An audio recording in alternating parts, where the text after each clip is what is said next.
መድፈኞቹ የክረምቱን ትልቅ ቦምብ አፈንድተውታል። የኒውካስትሉ ሞተር ብሩኖ ጉማሬሽ የፊታችን ሰኞ በአርሰናል የሕክምና ምርመራውን እንደሚያደርግ ጋሪ ጃኮብ አረጋግጧል።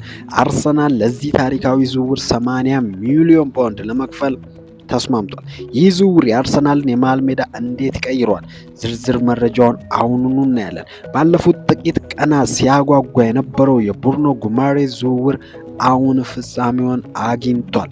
እንደ ዘሰን ታይምስ ጋዜጠኛ ጋሪ ጃኮብ ዘገባ ከሆነ አርሰናል እና ኒውካስትል ዩናይትድ በ80 ሚሊዮን ፓውንድ የዝውውር ሂሳብ ላይ ሙሉ ስምምነት ላይም ደርሷል።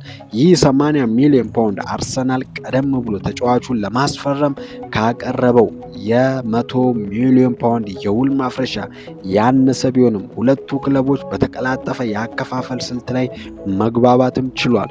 ብሩኖ ጉማሬሽ የፊታችን ሰኞ በለንደን ኮሊን የሕክምና ምርመራውን እንደሚያደርግ ቀጠሮም ተይዞለታል። ብሩኖ ጉማሬሽ ወደ አርሰናል ለመምጣት ያለው ፍላጎት ለዝውውሩ መሳካት ትልቅ ሚና ተጫውቷል።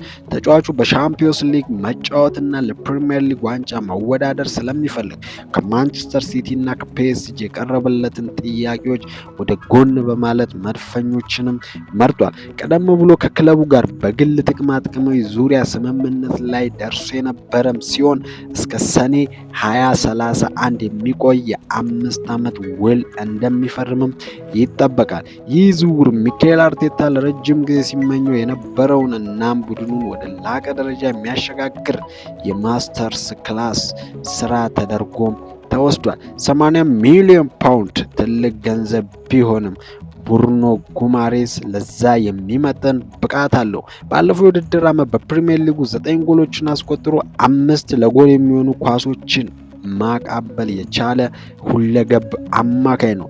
ብሩኖ ከዲክላን ራይስ እና ከማርቲን ኦዲጋርድ ጋር የሚፈጥረው ጥምረት አርሰናልን በዓለም ላይ ካሉ ምርጡ የመሃል ሜዳ ባለቤቶች ተርታም ያሰልፏል።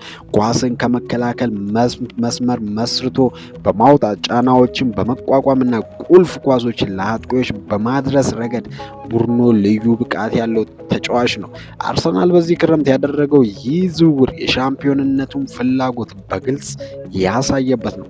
ብሩኖ ሰኞ የሕክምና ምርመራውን ካጠናቀቀ በኋላ በይፋ እንደሚተዋወቅም ይጠበቃል። እናንተስ ምን ታስባላችሁ? አርሰናል ለብሩኖ የከፈለው 80 ሚሊዮን ፓውንድ ተመጣጣኝ ነው?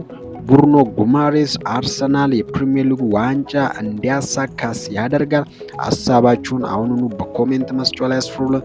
ቪዲዮ ላይክ እና ሰብስክራይብ ማድረጋችሁን እንዳትረሱ። በሚቀጥለው ሰበር መረጃ እስከምንገናኝ ቻው ቻው።